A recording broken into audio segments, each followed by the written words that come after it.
Right, ladies and gentlemen, ndo maseats acho mabucket seats aya muri kuona apa aya.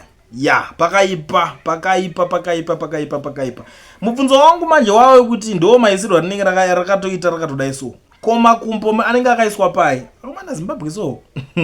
Aya, zvakaoma. Zvakatooma. Pane zvimwe zvinhu zvokuti munotoda kungomhanyira kuti pressure.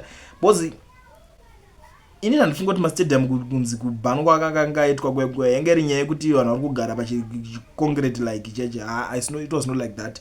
Papa ngori yanga itongoriwo imwe nyayawo, but kana mari zodawo mabucket seats acho plastic chitaiwo muchiweka manje yatolosika zvichakatwa zvichaita zvokuitwa sei kwezvizvi makumbo acho munenge makaisa pai ende mozoti kumobva maziva kuti kubhora kondichikontova varume vanopfeka size 10 kana size 15 dzetsoka zvakadai so.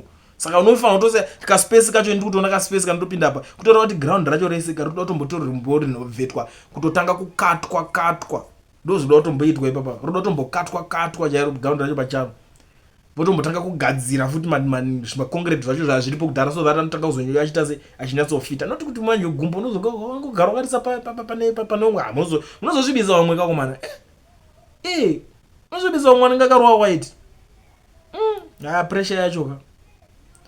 Let's hope hatisonzwe nyaya dzecorruption futi kana kuti pakarohwa mari yakawanda pamabucket seats because maplastic ari kugona nyaya dai zvakatogadzirwa kumbare zvinhu izvi dai zvakangotsvagirwa kana chimushini wani zvakangokwatiswa kwazvo zvingadai vapfana vedu vakatowanawo mabasa kuZimbabwe. But anyway, I don't even know kuti munoionawo sei ameno munoitongawo sei akomana makumba atori pamasitsi papapa munoitongawo sei nyaya iyi hama dzadiwa.